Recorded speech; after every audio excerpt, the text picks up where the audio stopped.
her constituency, but I'm very aware and concerned about what she's just relayed. I've already asked for the Environment Agency to meet on literally a deep dive on the flooding budget. There is a frequently flooded fund which can support constituencies like hers, and we need to just make sure that we are delivering effective actions. Also, that goes for councils who need to make sure they've cleared the gullies so that we get the levels of surface water flooding that are there as well. Awesome. May I draw attention to my entry in the Register of Members' Interests? The packaging industry is ready to play its part in creating a world-class recycling system and extended producer responsibility with a deposit return scheme, and consistent household collections of waste will achieve that. But government responses to consultations on the latter two are still awaited. Now, given that businesses are expected to do their bit by starting to record complicated packaging data for EPR from 1st of January next year, that's just in 6 weeks' time, I wonder if the Secretary of State can say when the responses to those further schemes will be available. Well, following consultations on the two schemes he mentions, intensive work is going on in DEFRA, because obviously, as he refers, these are complicated issues to make all the schemes link up. But I can assure him that we are aiming to publish our responses to the outstanding consultations by the end of this year. McCarthy. Mr. Speaker, under the previous Prime Minister, it was reported that best and most versatile land would be recategorised to include Category 3B, with a view to blocking development, including solar power from this land. Is that still the government's intention? Mr. Speaker, it's really important that we make the best use of our land to have that food security to which was referred to earlier. It's also important that when we're considering land use, the best place to put renewable energy, and by and large, I think most people in this country would agree, let's have good agricultural land for farming, and let's use our brownfield sites for a lot of the other energy projects too. Andrew Jones. Mr. Speaker, I was grateful to my honourable friend for her response to my German debate last week about our campaign on bathing water status for rivers, and specifically the River Nid in Knaresborough. Will she meet with me to discuss that campaign and the process for inland bathing water accreditation? Another meeting. I hear it was a very lively debate, and I congratulate my honourable friend on his particular campaign, and we are actively encouraging more applicants for bathing water status, and I very much look forward to receiving the application for the River Nid, to discussing it with him, and I think, as my honourable member said the other day, time to get your speedos out. Blair Anderson. Thank you, Mr. Speaker. There have been many warm words from the Secretary of State, successive ones, on saving nature. However, many species may soon be extinct. Red squirrel, waterfowl, even the hedgehog. 2 years ago, I was on the Environment Bill Committee. Much was made of new targets. The 31st of October date for those new targets was missed. Can the Secretary of State be clear today? What is the date for publishing those targets and getting action on saving nature? Mr. Speaker, I would like to reassure the honourable member that we remain absolutely committed to publishing our environmental targets, and I have been meeting with partners including farmers, environmental organisations and the people managing protected landscapes, because the most important thing, Mr. Speaker, is that we, on the outcomes, clearly set out in our 25-year environment plan. Siobhan Bailey. Mr. Speaker, communities like the ones in tiny villages like Arlingham in my patch are desperately worried about those for large solar farms. This is a beautiful peninsula on the River Severn. I really welcome what my right honourable friend just said in relation to protecting agricultural land, but can she confirm that she's speaking across cabinet colleagues so we can tighten up this policy and provide clarity? Because I'm not somebody that thinks these things should be banned, but we need to do better to give clarity to businesses and communities.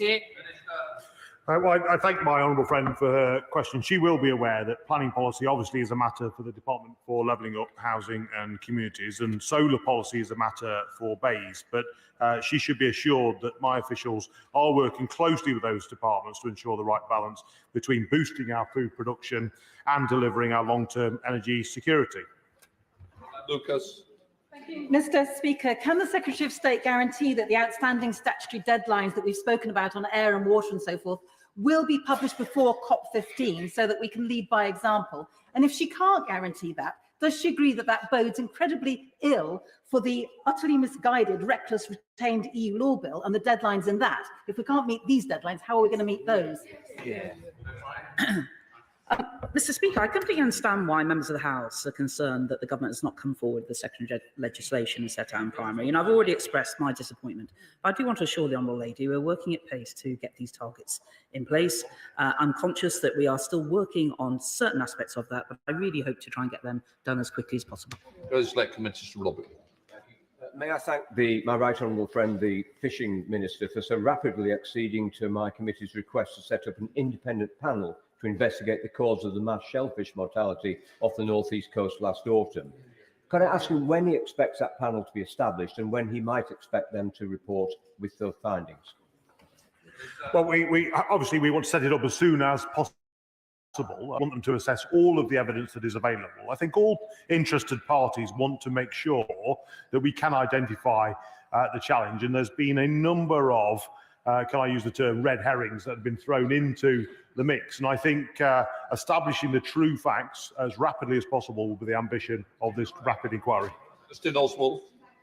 Speaker, 80% of UK firms say they're struggling with trade with the EU because of Tory Brexit red tape. And Scots exports to the EU have been slashed 13%. The cost to households in Scotland averages £900 a year as a consequence of Brexit.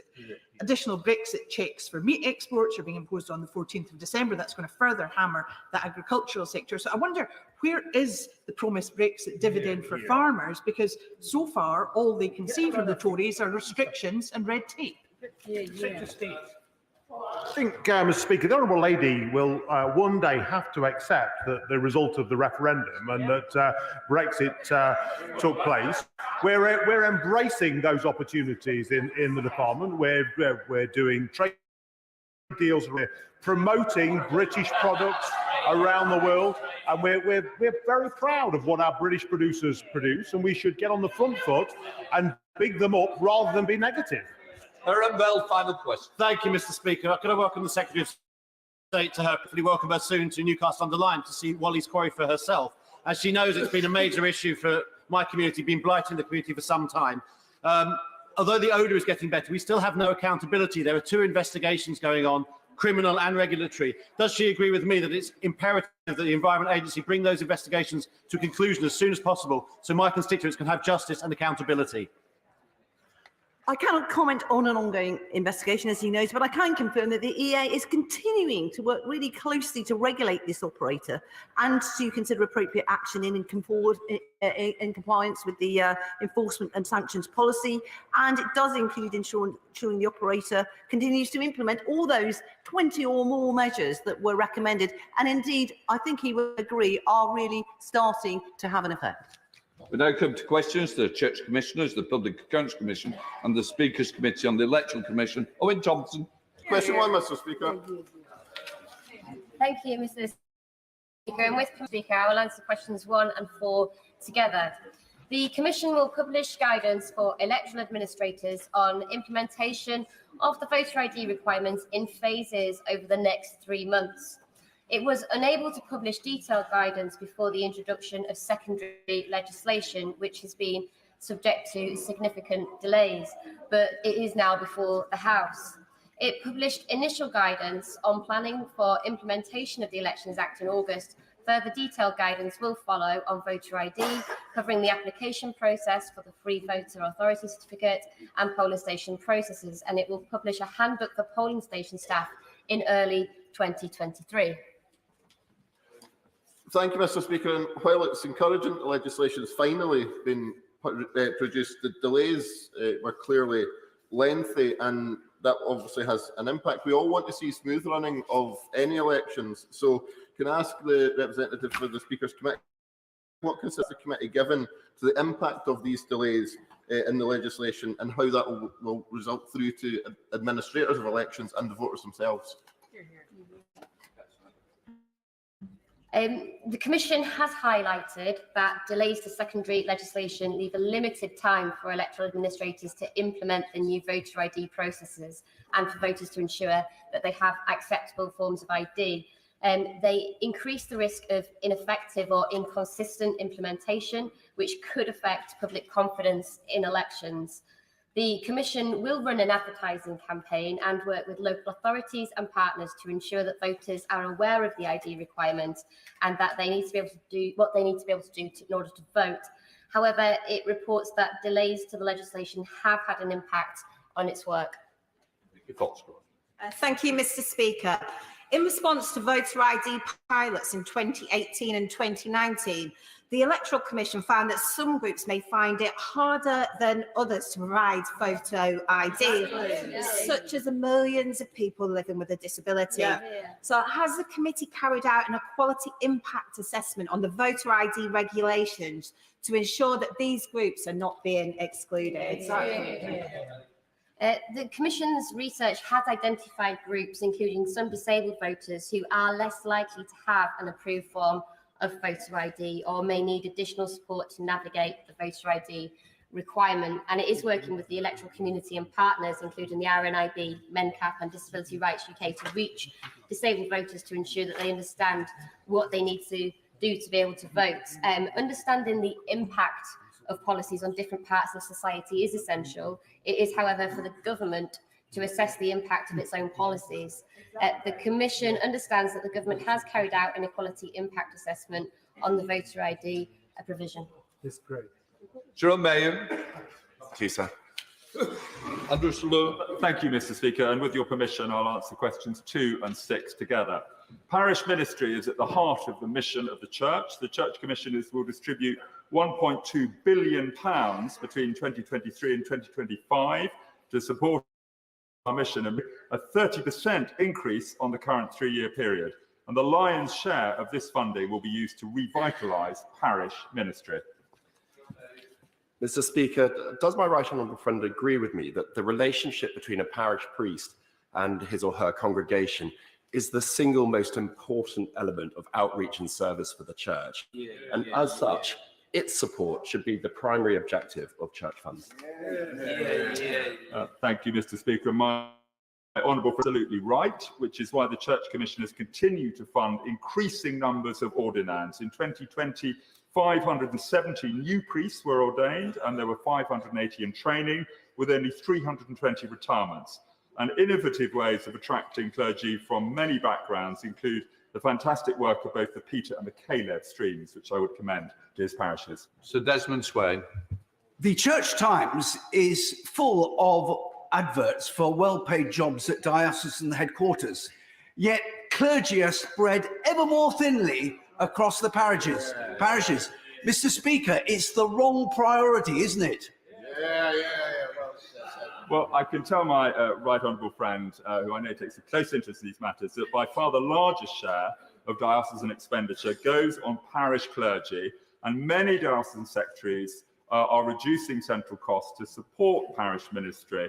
And we should remember that hardworking diocesan staff support parishes, church schools and chaplaincies on vital issues like safeguarding, vocations, ministry training, youth work and social action, none of which I'm sure my right honourable friend would argue with.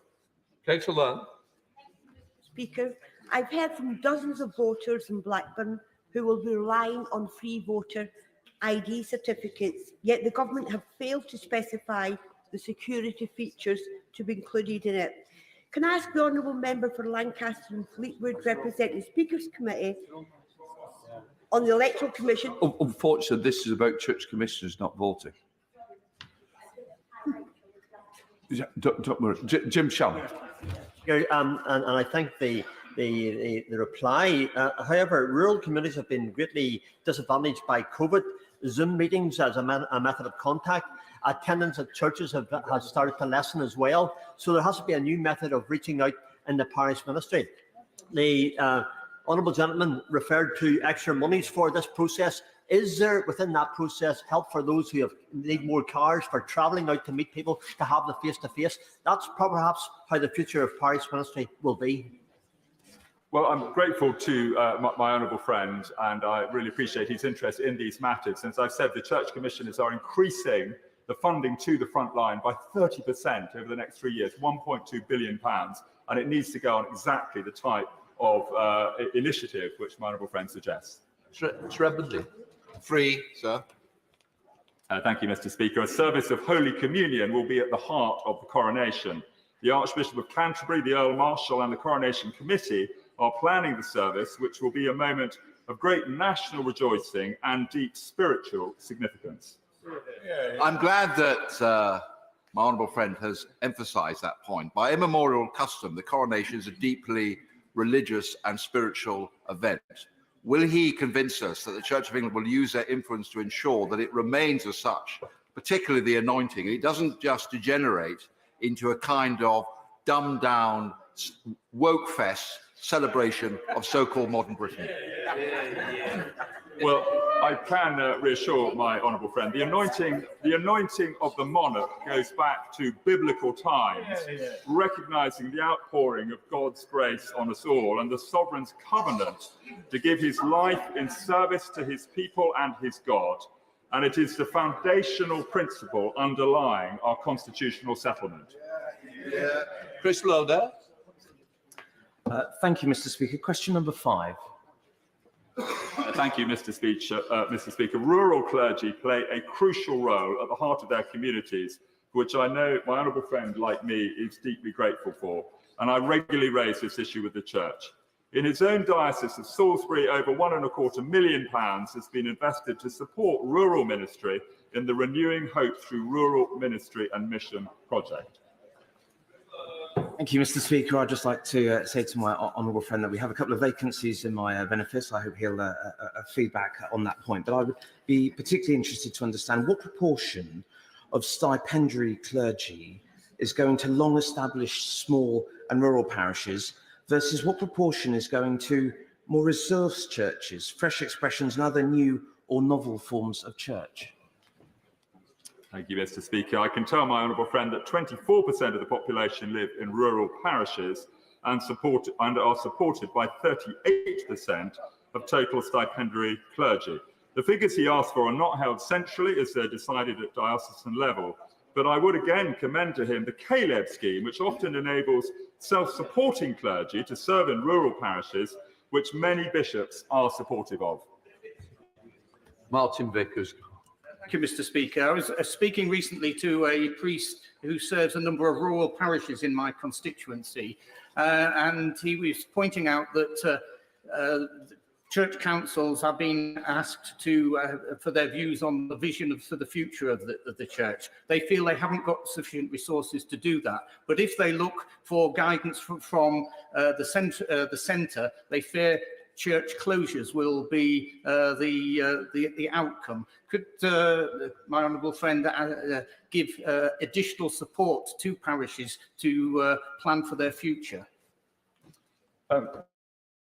Speaker, the Church Commissioners are providing a 30% increase in funding over the next 3 years, but I do think it's important to remember that the Church Commissioners provide under 20% of the total funding of the Church, most of which does come from parish giving. So it is up to all of us, in a sense, to support our local churches and worshipping communities.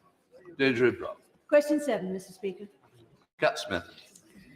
The Commission's view is that digital imprints, that the digital imprints requirements in the Elections Act will increase transparency by helping voters understand who is paying to target them online. It could provide further transparency if the requirement was extended to cover all digital material from unregistered campaigners, regardless of whether they paid to vote it. The Commission has said that other changes in the Act relating to non-party campaigners will bring limited additional transparency whilst increasing the complexity of the law. As currently drafted, the Online Safety Bill would introduce new freedom of speech protections for some campaigning content, but does not include any provisions that would directly affect the transparency of political campaign activities. Thanks, Mr. Speaker. Today, Open Democracy and Who Funds You released an audit showing the least transparently funded think tanks raised over £14 million in the past 2 years from mystery donors. These think tanks appear across the media like the BBC, have secured hundreds of meetings with ministers since 2012 and advised the likes of the former Prime Minister on policy choices subsequently proven disastrous. What steps is the committee taking to ensure their funding is transparent and accountable, and further, that foreign funding bodies are not able to commandeer our politics? Mr. Speaker, I've heard from dozens of voters from Blackburn.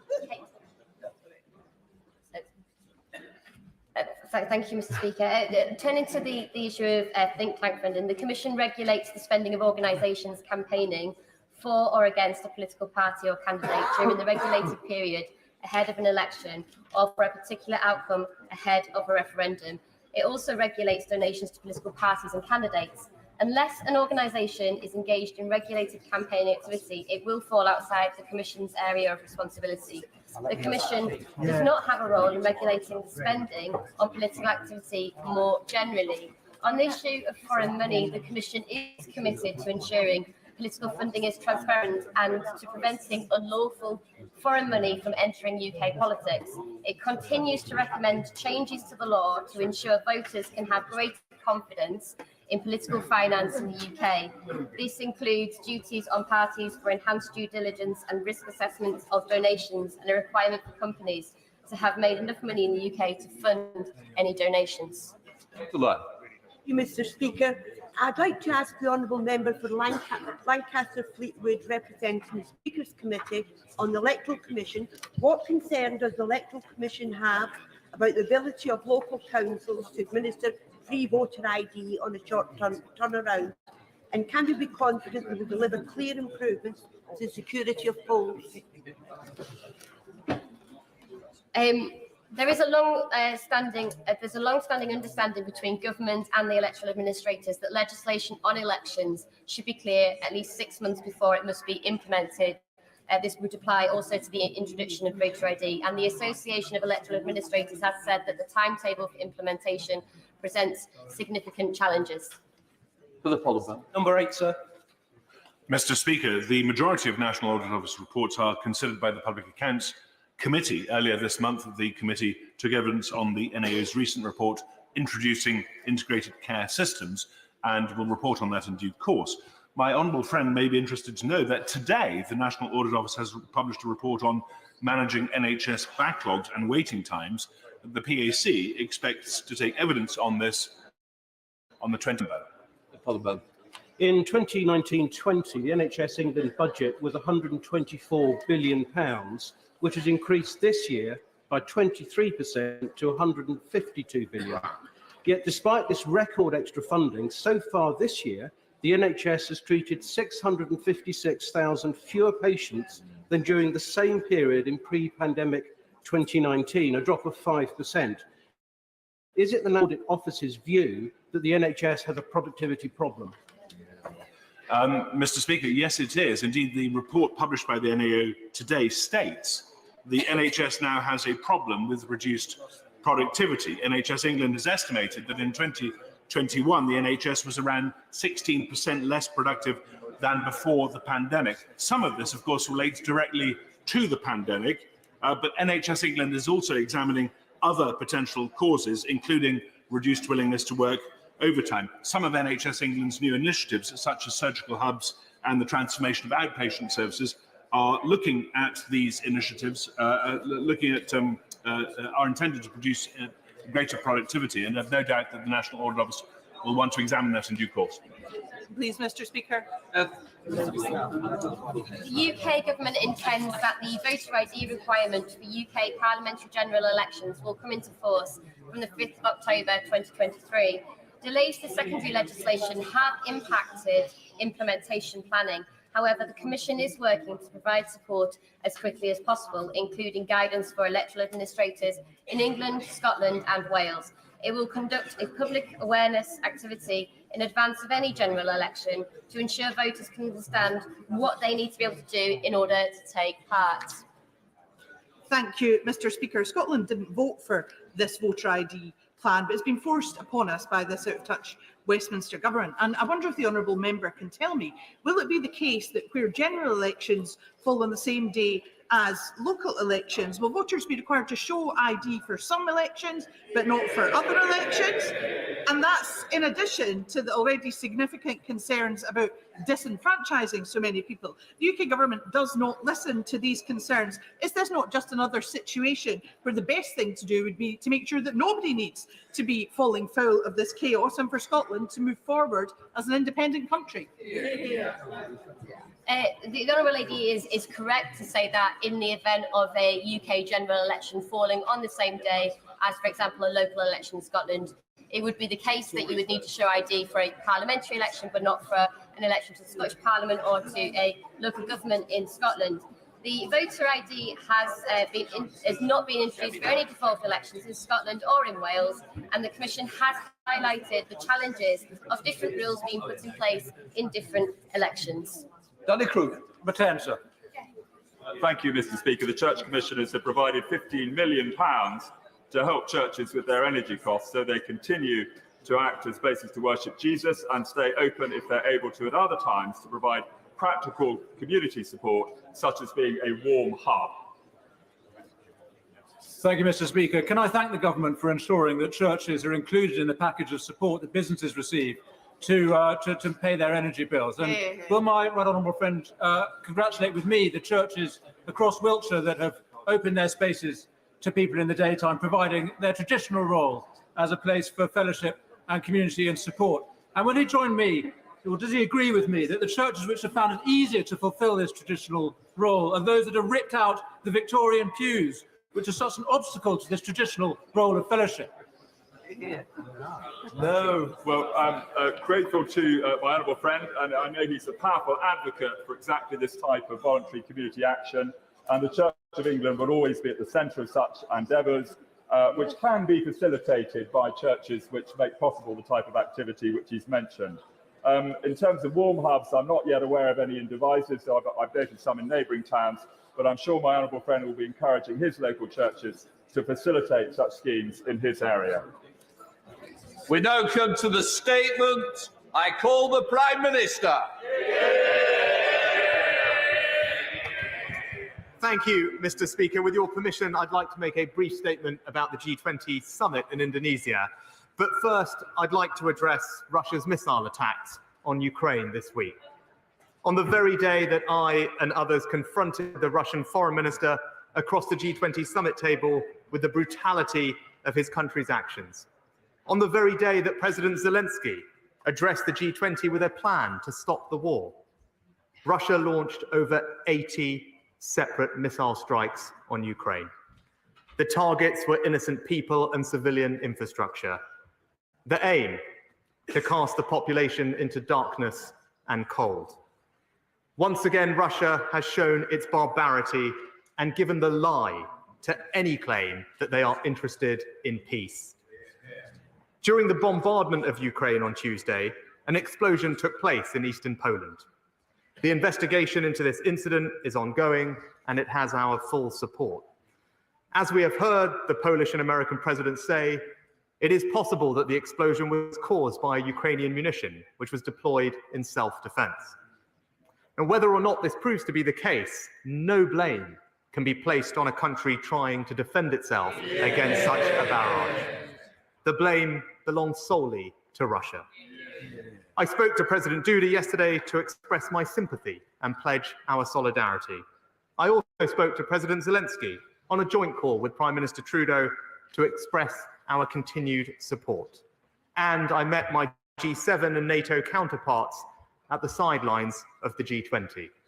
We will help our Polish allies to conclude their investigation, and we will continue to stand with Ukraine in the face of Russia's criminal aggression. Mr. Speaker, the Bali summit took place amidst the worst global economic crisis since 2008. The G20 was created to grip challenges like this, but today's crisis is different because it is being driven by a G20 member. By turning off the gas taps and choking off the Ukrainian grain supply, Russia has severely disrupted global food and energy markets. The economic shockwaves will ripple around the world for years to come. So together with other responsible members of the G20, we are delivering a decisive response. Almost all G20 members called out Russia's actions, declaring that today's era must not be one of war. We will work together to uphold international law and the United Nations Charter. And we will act to protect our collective economic security. The G20 agreed to use all available tools to support the global economy and ensure financial stability. That means international financial institutions mobilizing more resources to support developing countries. It means continuing to call out those who exploit their lending power to create debt traps for emerging economies. And it means tackling the causes of rising inflation head-on, including by delivering fiscal sustainability. We pledged our support for the UN-brokered deal to keep grain shipments moving in the Black Sea. That deal, I'm pleased to say, has now been renewed. 2/3 of Ukraine's wheat goes to developing countries. With famine looming, it is desperately needed, and Russia must uphold its part of this deal. We agreed action to improve energy security by accelerating the transition to clean energy, and we launched a new Just Energy Transition Partnership with Indonesia, which will unlock billions in private finance for new green energy infrastructure. And finally, we committed to maintain free markets, free trade, and to reform the World Trade Organization. Mr. Speaker, yesterday I held my first meeting with President Biden. We pledged to redouble our support for Ukraine and to continue deepening our cooperation, including on energy security and managing the challenges posed by China. I met Prime Minister Modi, where we reviewed progress on our forthcoming FTA. I discussed our extension to the CPTPP with the Prime Ministers of Japan, Canada, and Australia, and I met with almost every other leader at the summit, with the exception of Russia. In each of these discussions, there was a shared determination to restore stability, deliver long-term growth, and drive a better future. One where no single country has the power to hold us back. In just a few moments, my right honourable friend, the Chancellor, will build on these international foundations when he sets out the autumn statement, putting our economy back onto a positive trajectory and restoring our fiscal sustainability. Mr. Speaker, by being strong abroad, we strengthen our resilience at home. So we will continue to support Ukraine. We will continue to support the rule of law and the fundamental principles of sovereignty and self-determination. And we will build a global economy that is more secure, more stable, and more resilient. Because this is what the gravity of the moment demands. And this is how we will ensure that our country emerges from this crisis stronger than it was before. And I commend this statement to the House. I now call the Leader of the Opposition, Keir Starmer. Thank you, Mr. Speaker. I'd like to thank the Prime Minister for advance copy of his statement. What should have been a summit focused on global economic recovery and delivering clear commitments on climate change was sadly overshadowed by the unjustifiable actions of Russia and their illegal war in Ukraine. Civilian infrastructure targeted across Ukraine and a war of aggression rumbling on as world leaders tried to reach agreement. Whatever the outcome of the investigation into the missile incident in Poland, it is a stark reminder of the danger Russia's unjustifiable war has brought to the border of our NATO allies. We must remain vigilant and united in our opposition to this pointless and brutal conflict. And as I've said many times from this dispatch box and to the Prime Minister personally, whatever other differences we may have across this House, and there are many, when it comes to the defence of Ukraine, we stand one. And on behalf of members on this side of the House, well, across the House, I want to send condolences to those killed in Poland. Poland's measured reaction to the incident and the calm heads that have prevailed over the past 2 days is welcome. I listened carefully to what the Prime Minister said about this and agree with him that no country can be blamed for defending itself. We do need to get to the bottom of this, and obviously the investigation is ongoing, but can I ask the Prime Minister when he expects those investigations to be finalised? Russia is losing this war, so I welcome the G20's communiqué, which set out that most members strongly condemn the war in Ukraine. And I ask the Prime Minister, has further support for Ukraine been discussed amongst Western allies? And what efforts are taking place to open a diplomatic roadmap to rid Ukraine of Russian troops and bring an end to the conflict? It is crucial we work to find international unity to further isolate Putin. That will include working with China. we do not underestimate the challenges China poses to global security.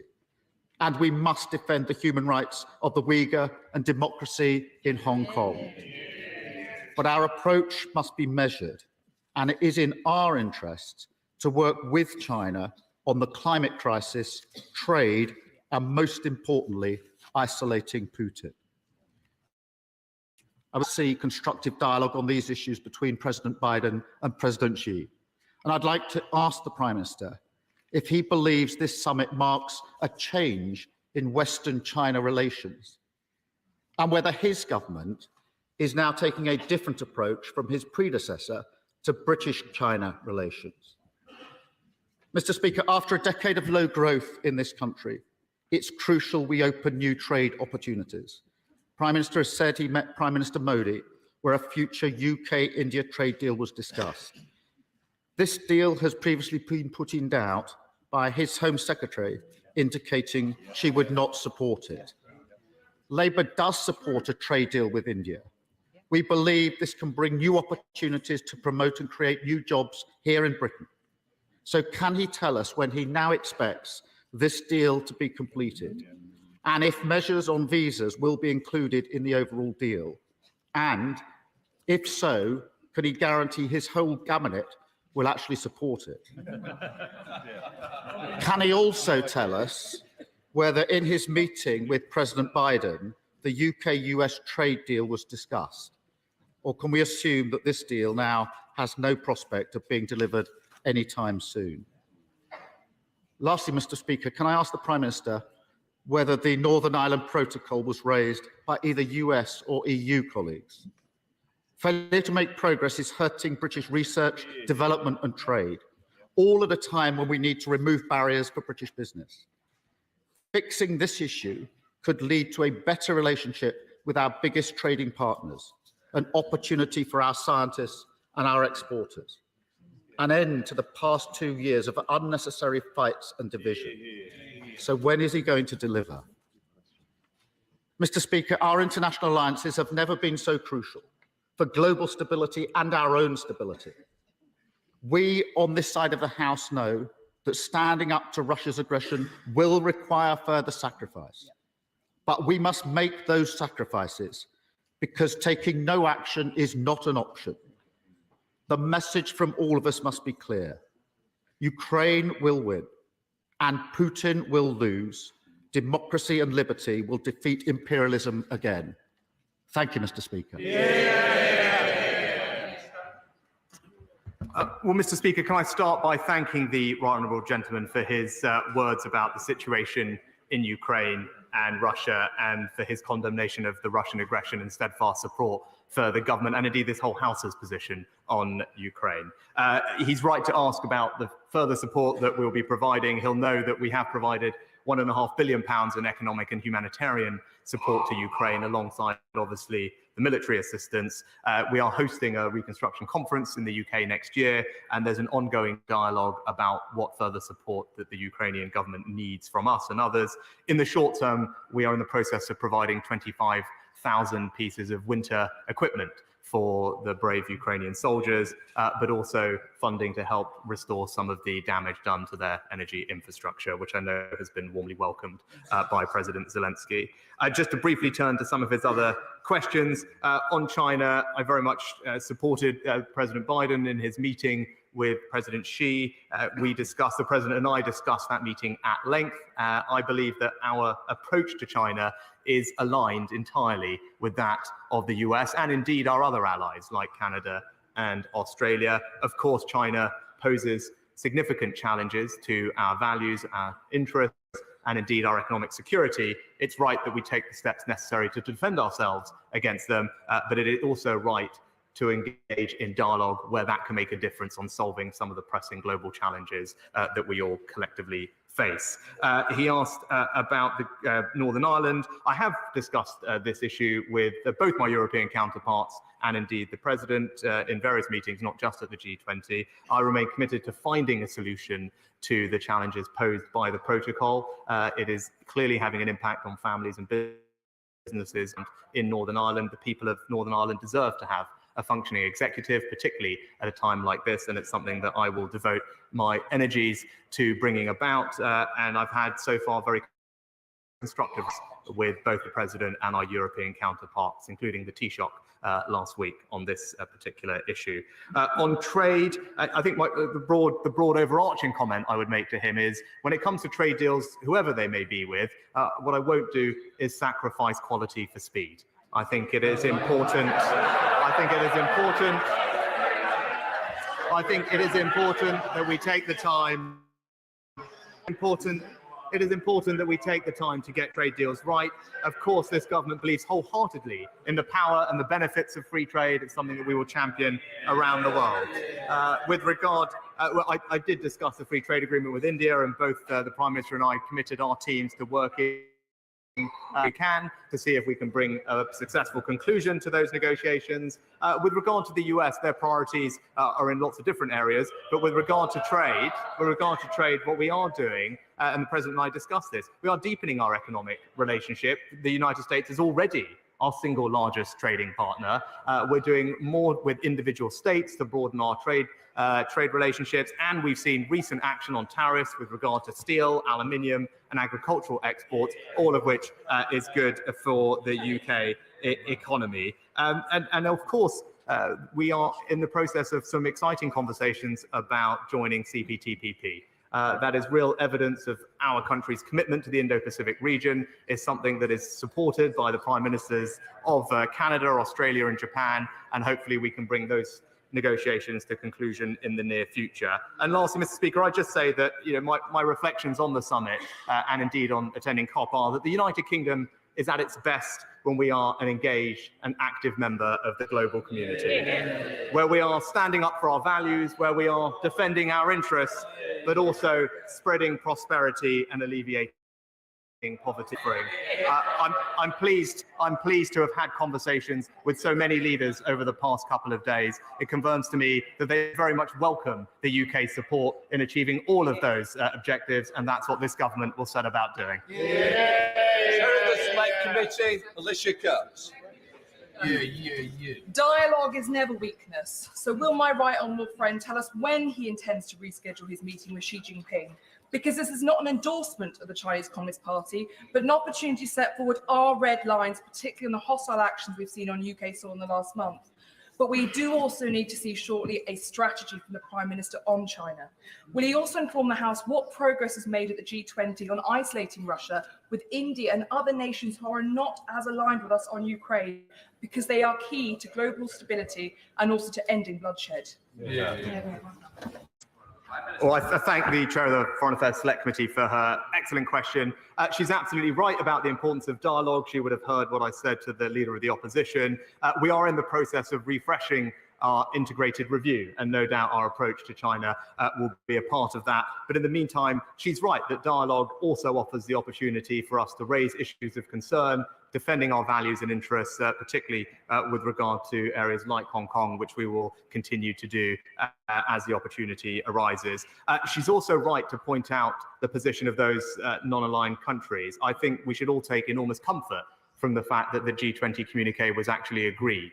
It was substantive, comprehensive, and contained strong language of condemnation about Russia's aggression. That was by no means assured just a week or so ago, and I think speaks to the feeling in the international community, something that I saw across the G20 table, as many, if not all, almost all countries took the opportunity to say something about Russia's actions and join us in condemning it. But there is always work to do, and we will continue to have that dialogue with those partners. We now come to the Leader of the SNP, Ian Blackford. Thank you, Mr. Speaker, and let me thank the Prime Minister for advance sight of his statement. Mr. Speaker, with the Russian military continuing to fire deadly missiles at civilians right across Ukraine, I sincerely hope that Putin's foreign minister was made to feel the justified anger and disgust by those attending the G20. And with that in mind, can I begin by asking the Prime Minister what progress has been made at these summits to further isolate Putin's regime on the international stage?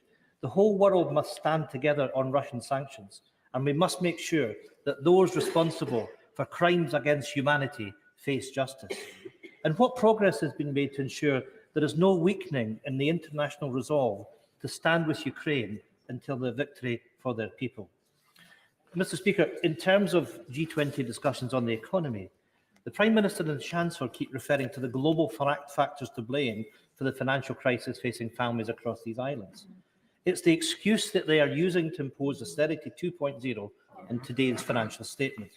But if this is really all to do with global factors, can the Prime Minister explain why the UK is the only G7 economy today than it was before the pandemic? Why is the UK the only G7 country enacting austerity 2.0? The reality is this is a political choice. And finally, on the proposed Indo-Pacific, the latest Brexit fire sale that threatens to sell out our farmers and crofters.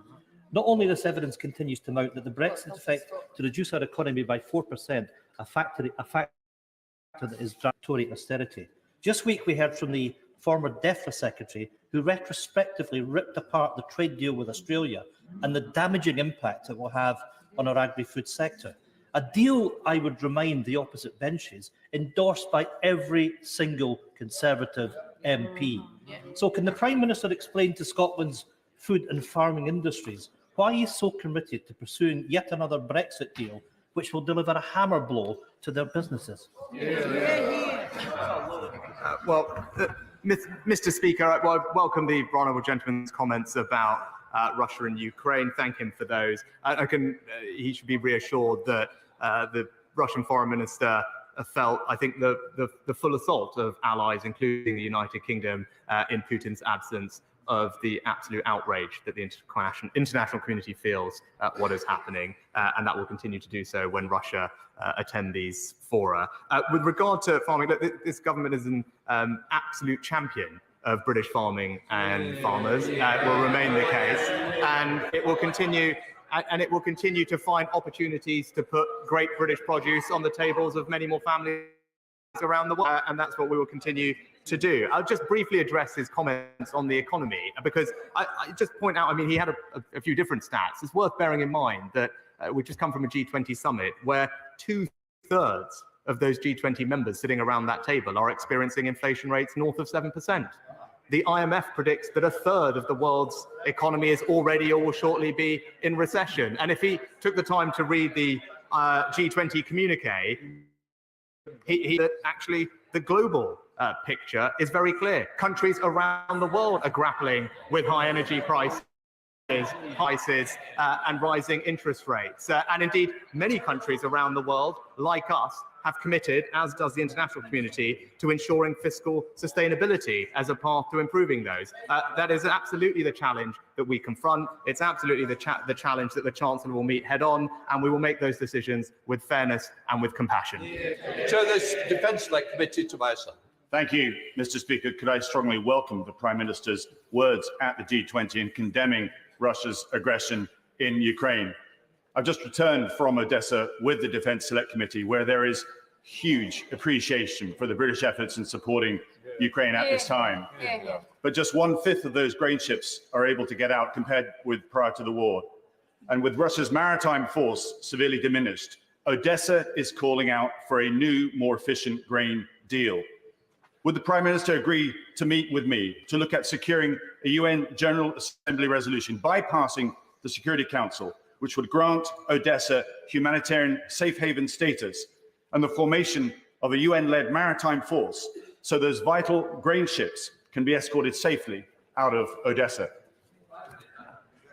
Well, my honourable friend is right to highlight the importance of the grain shipments through Odessa. I'm very pleased that after concerted effort on our part and other allies with the United Nations Secretary General, the grain deal has indeed been extended, which was in some doubt just days ago. I think that demonstrates the pressure that was put on Russia by the international community. He knows the importance of the free flow of both food and fertilizers to the developing world through those ships. I'd be delighted to meet with him to see what more we could do. But I think for now, we should be very pleased that the grain deal is being extended. It's already seeing a decline in wheat prices, and that will bring some alleviation to the food inflation that we're seeing, particularly in the African continent. Chris Brown. Mr. Speaker, Putin's aggression was allowed to prosper for too long, ever since 2008, you could argue. So I completely support what the Prime Minister has said and done in supporting Ukraine against the barbarism of the Russian Federation. But just on China, can I ask him, I understand the realpolitik of this last week, but the concentration camps in the Xinjiang province continue, as does the genocide, and the suppression of human rights in Hong Kong continues. So can I just do one thing which the United States of America has already done, which is sanction Carrie Lam? Madam Deputy Speaker, I'm pleased that the United Kingdom has led efforts to hold China to account, including imposing sanctions on senior Chinese officials and mobilizing international support to hold China to account at the United Nations. And as we heard previously, we will use dialogue as an opportunity to raise the concerns we have on Xinjiang and other human rights abuses as we see them. John Barron. Thank you, Madam Deputy Speaker. I commend the Prime Minister for the leadership this country is providing across a range of issues, including Russia. As to our ascension to the CPTPP, does he share my enthusiasm and optimism, given that this is a trading bloc that represents nearly 15% of the world's GDP, and it offers so many opportunities for so many export industries, including the Scotch industry, which tariffs would fall from 100% in many cases to 0. I'm sure that is something even the SNP could raise a glass to when we join. Well, my honourable friend puts it very, very well. And he's right about the importance of CPTPP. Not only the very significant economic benefits that he mentions, but also the strategic benefits about the United Kingdom being an engaged member of the Indo-Pacific community. As I said, I discussed with the Prime Ministers of Australia, Japan and Canada. There's incredible excitement about us joining, and we'll continue to conclude those negotiations as quickly as possible. Liam Byrne. Thank you, Madam Deputy Speaker. The Prime Minister will know that the last G20 agreed to on-lend $100 billion of IMF special drawing rights to help tackle the crisis of food fragility and climate finance in the global south. To date, we have only agreed to share much less of our entitlement than both France and China. The crisis is now. Will the Prime Minister look again at how we can increase our on-lending to this multilateral effort, not least to make good for the appalling decision to slash our aid budget? Madam Deputy Speaker, I was pleased as Chancellor to actually usher through the special drawing rights allocation at the IMF, which is providing enormous relief to countries around the world. I met with the Managing Director of the IMF to discuss how we can do more. But remember, the SDR allocation is just one part of our efforts to support people around the world. Also recently pleased to announce a £1 billion commitment to the Global Fund, something that was warmly welcomed, especially by countries in Africa. Geoffrey Clifton-Brown. The Prime Minister to be congratulated on such successful talks with so many leaders around the world, in particular with President Modi. Could he update the House on other matters other than trade he discussed? For example, the granting of visas for highly skilled people to fill those needs in this country, possibly on environment, but above all on the issue raised by the Foreign Affairs Committee, India's stance to supporting Ukraine as the world's biggest democracy. My honourable friend is absolutely right. Our relationship and partnership with India goes so much more broadly than just a trading relationship. Actually, I was pleased to discuss increasing our security cooperation with India, work that began before my tenure, but we're keen to carry on. And also we made an announcement on a mobility scheme for young people, both from India to come here and for Brits to go there. It's a sign of what is possible, and I think those types of exchanges are both positive for countries involved and people who will benefit from them. Tamanjeet Singh Dassi. Thank you very much. Madam Deputy Speaker, at the G20, the Prime Minister with his Indian counterpart to allow an additional 3,000 Indians into the UK every year, which inevitably, in the fullness of time, will lead to immigration.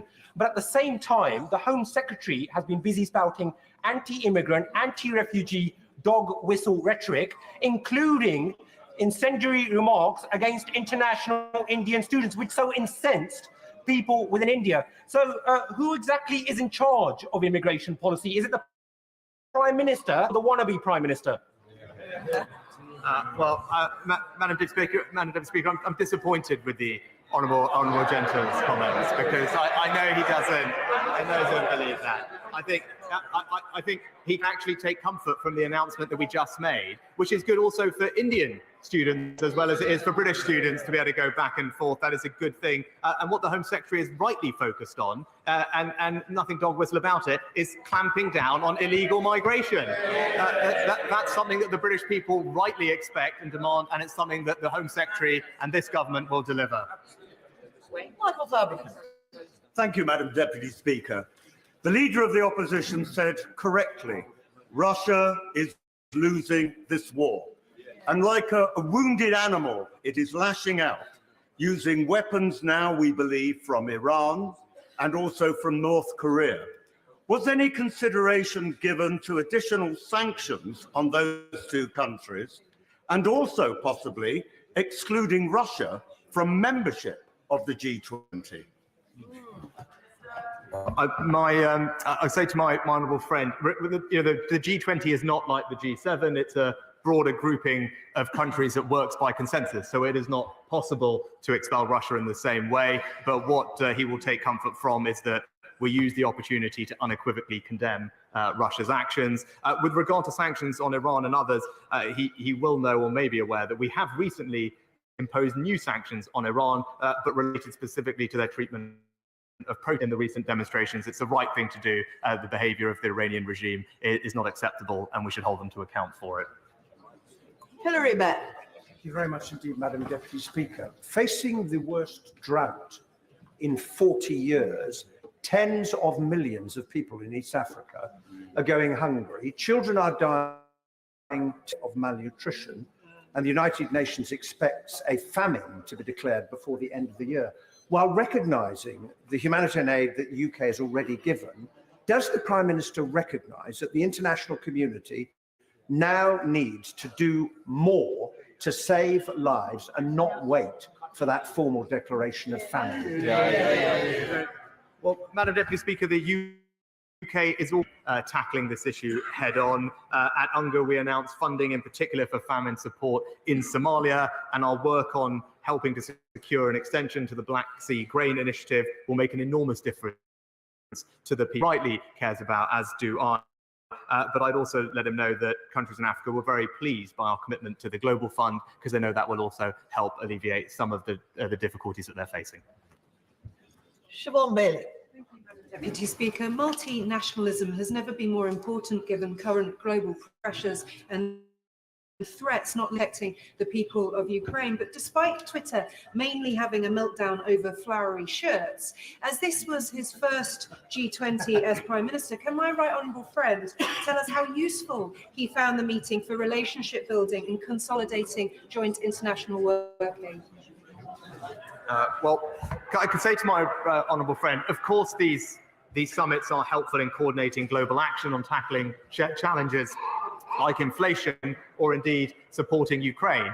But it's also helpful in building those relationships with foreign leaders that can deliver tangible benefit for people here at home. Most recently, we've seen that given the dialogue we are now having with President Macron, the French, that's led to a new deal to help us tackle illegal migration. That's an example of why these dialogues and summits matter, but it's delivering real change for people here at home.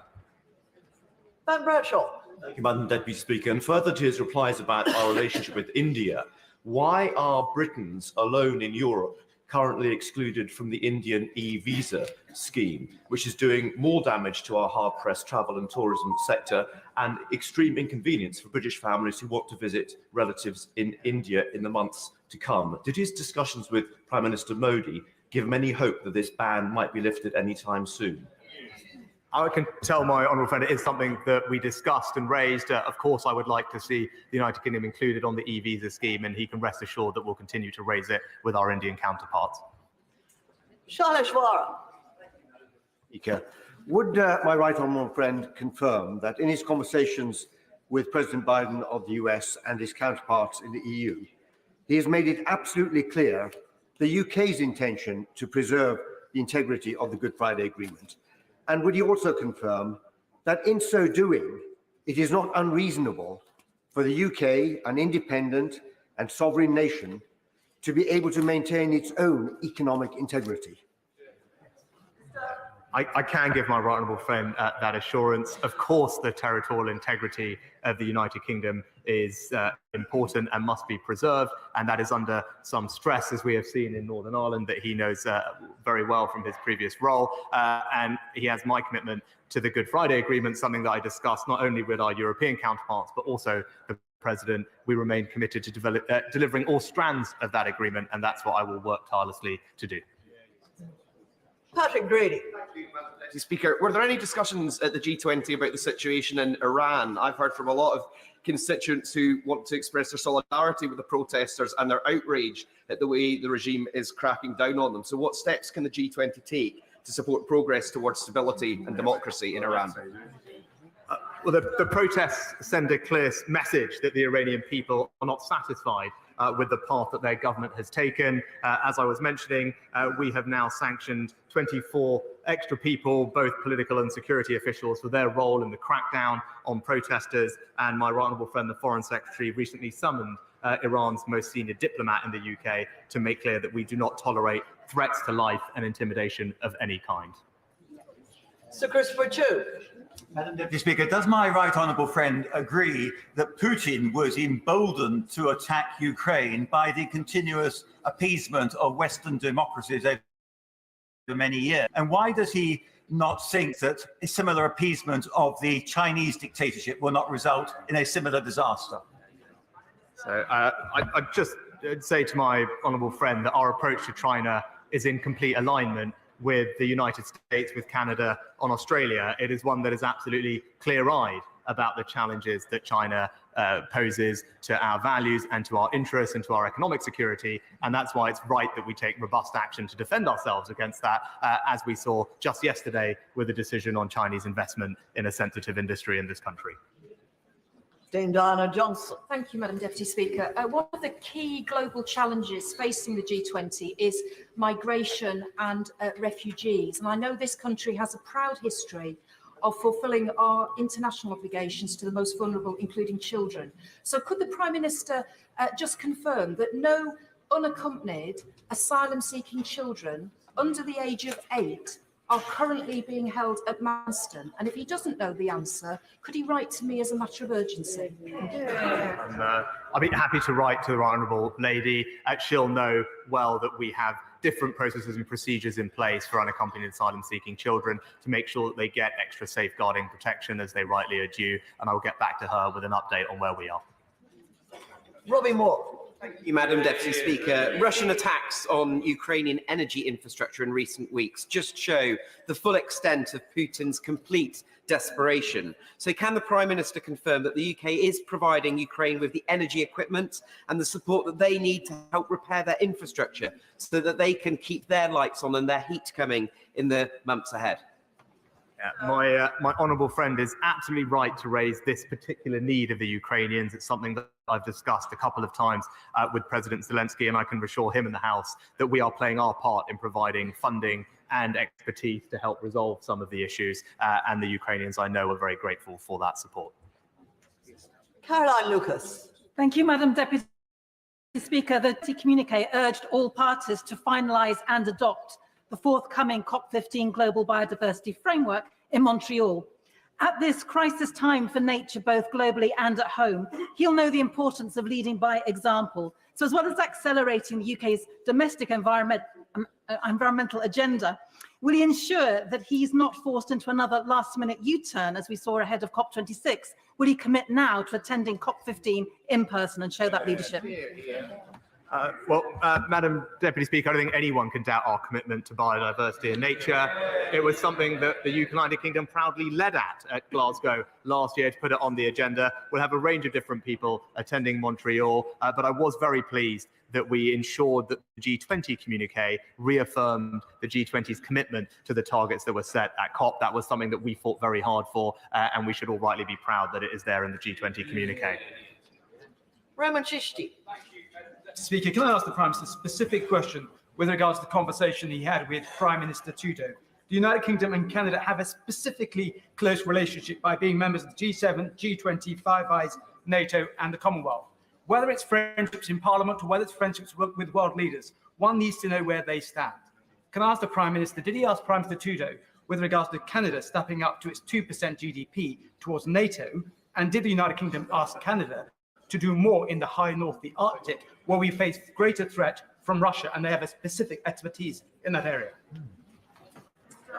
Well, Madam Deputy Speaker, I encourage all members of NATO to make their way towards the 2% target, something that we've proudly done in this country for some years. But also, our cooperation with Canada is deep. Prime Minister Trudeau was pleased to announce an extension of the Canadian support for our programme to train Ukrainian soldiers here, something that we're working closely with them on, and I'd be happy to pick up the conversation on the High North. Again, that will be a feature of our integrated review. Geraint Davis.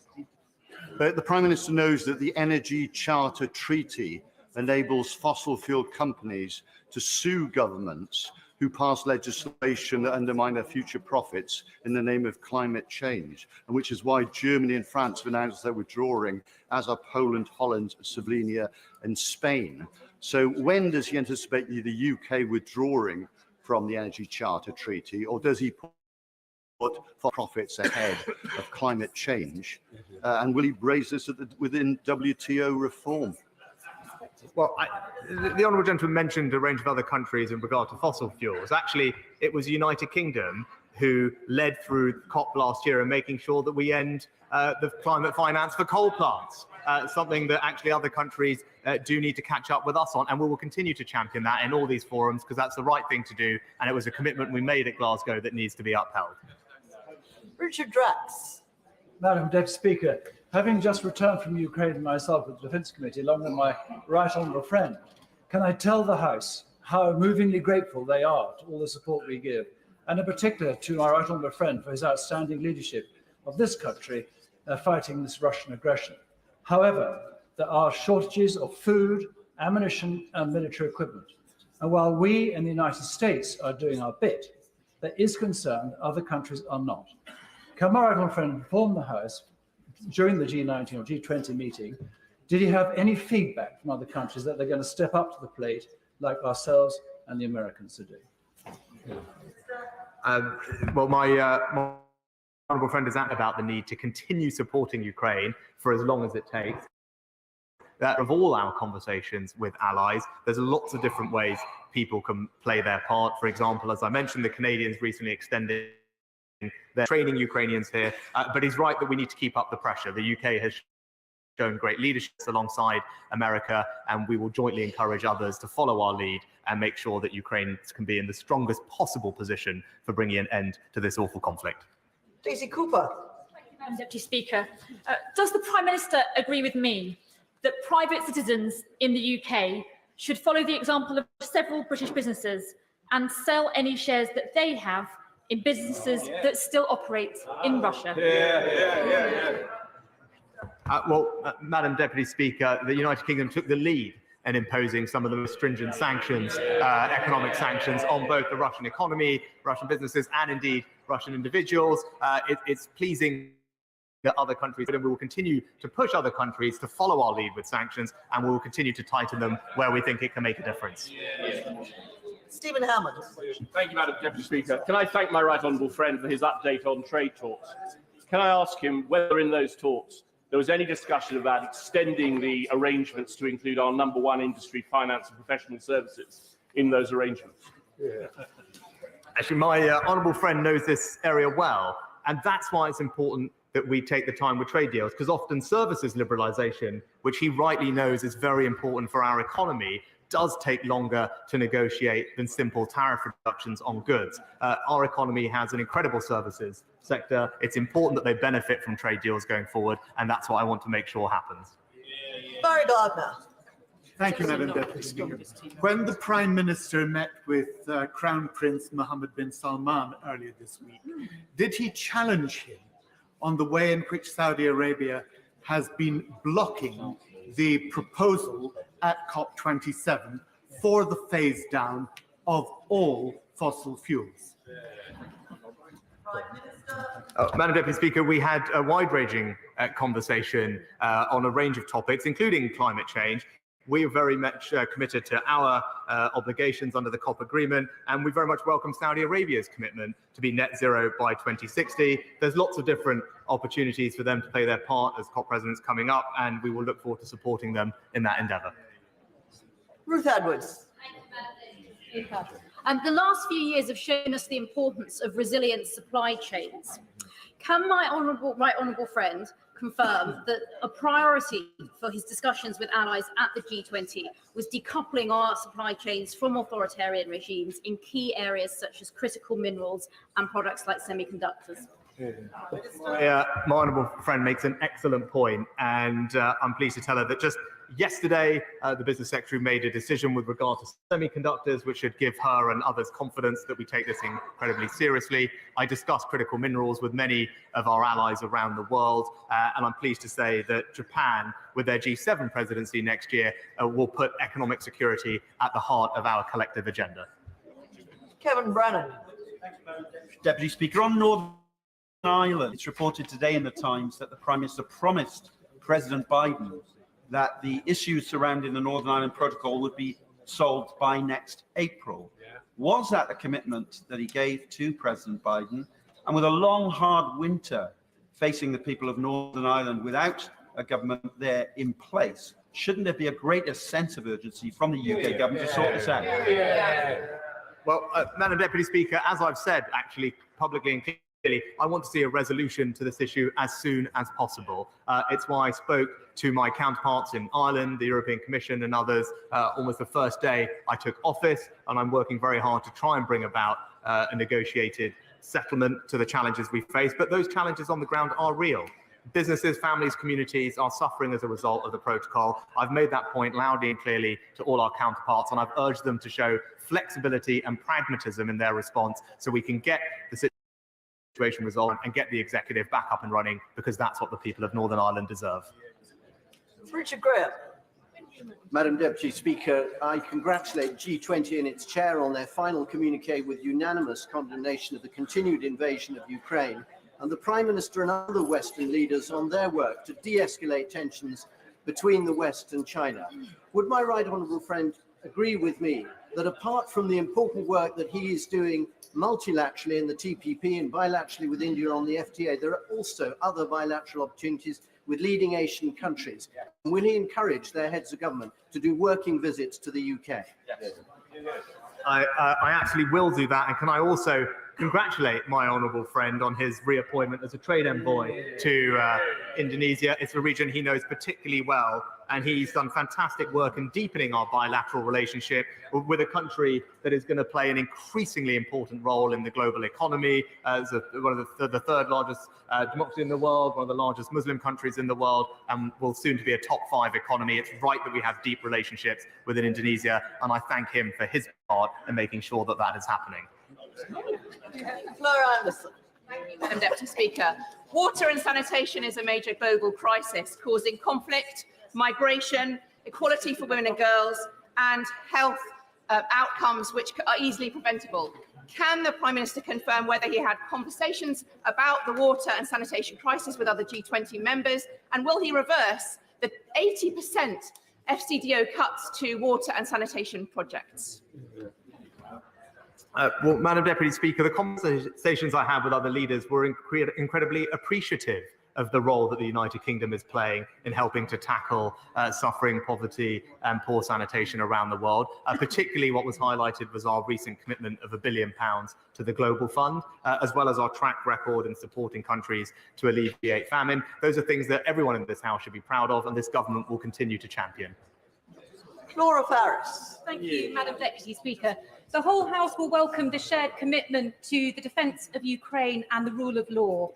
But my right honourable friend will know that key to that last element is the work of the International Criminal Court, which launched its investigation into war crimes in March, with an aspiration to issue an indictment by the end of the year.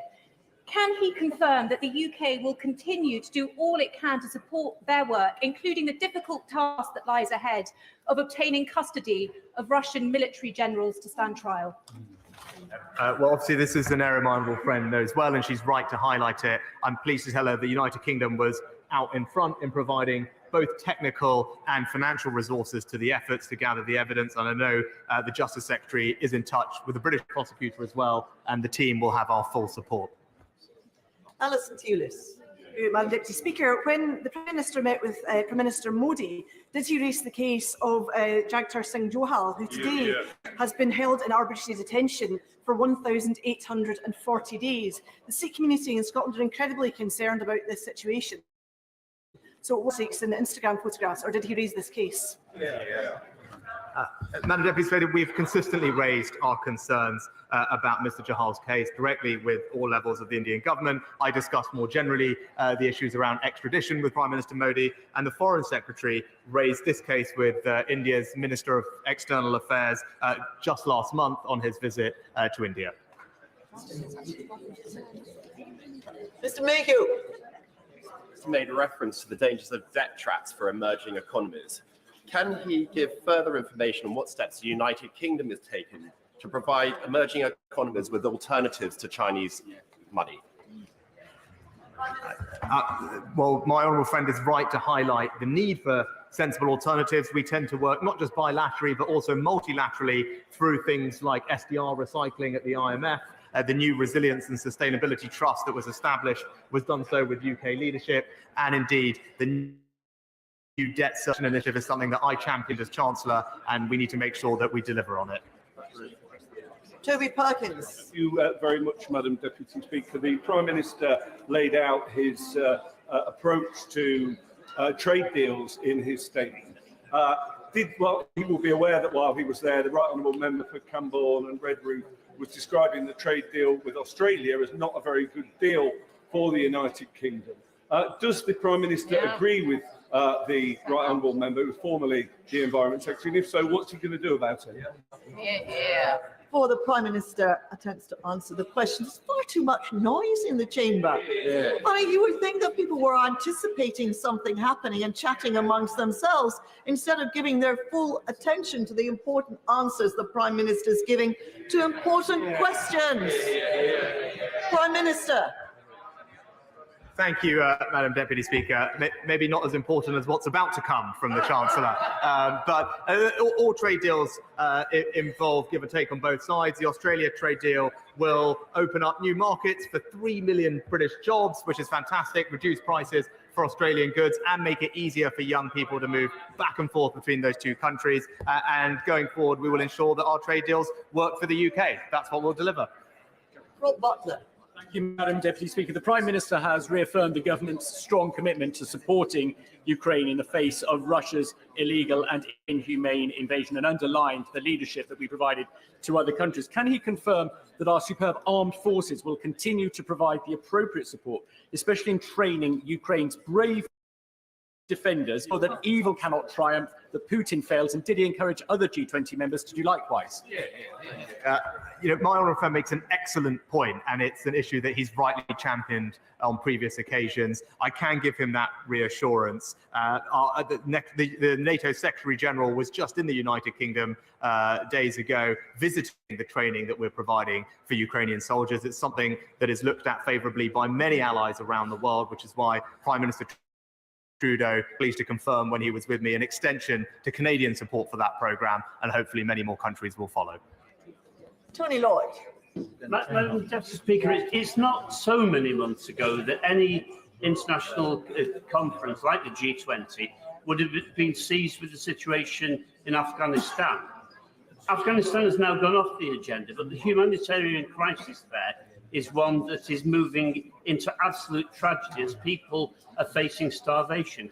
Can the Prime Minister tell us what conversations did take place about Afghanistan, or in any case, will he now reconvene the kind of donor conference that could make a material difference to starvation in that country? My honourable friend is right to highlight that Afghanistan continues to experience one of the world's worst humanitarian crises. That's why earlier this year we co-hosted a UN pledging summit together with Germany and Qatar that helped raise over $2 billion for Afghanistan. But he's right to put it on the agenda. I'll make sure that we continue to do what we can to support the people there. Bob Blackman. Thank you, Madam Deputy Speaker. A free trade deal with India is a tremendous opportunity for both the United Kingdom and India. And I agree with my right honourable friend, we should not sacrifice quality at the expense of doing a deal quickly. However, during his discussions with Prime Minister Narendra Modi, what obstacles do you actually clear so that we can actually get on with the free trade deal that we all want to see? Well, I know my honourable friend has rightly been a significant champion of this deal and our relationships with India. I'm pleased to have his support. Now, without negotiating for all these things in public, I'm pleased that the majority of the substantive negotiation conversations were concluded by the end of October. We will now work at pace with the Indian teams to try and resolve the issues and come to a mutually satisfactory conclusion. We're a house. Thank you, Mr. Speaker. Our closest trading partners are still in the EU. Can you update us what you did during the G20 Summit to improve relationship with EU countries, which, to say the least, are still fragile since Brexit? Mr. Deputy Speaker, we may have left the EU, but we have not left Europe. And it's important that we maintain strong and positive relationships with our European partners and allies. That's very much what I intend to do, and I'm pleased that those conversations have been going well. Thank you very much, Mr. Speaker. I'm glad that the situation regarding refugees all over the world was discussed, but no debate on refugees can be complete without a discussion about the plight of the Rohingya. Could my right honourable friend confirm to me that world leaders considered and had a discussion about further support we can provide to Rohingya refugees, who are the largest refugee camp in the world and one of great concern for my constituents? Well, I know this is an issue of concern for my honourable friend, and it's right that he raises it and champions the case. I'm pleased to tell him that we have sanctioned those people responsible, and we will continue to make sure that we can provide whatever support we can to the people who need our help. John Trickett. Grateful, Mr. Speaker. In the communique from the G20, the words food supply, or food scarcity are mentioned 54 separate times. And it's good that Britain's taking part of a global community's fight to make sure that food is properly distributed. But last year, before the Ukraine war, 1 in 9 Britons were driven to use a food bank. Isn't it clear it wasn't disruption of food which is the problem, it was poverty. Poverty driven by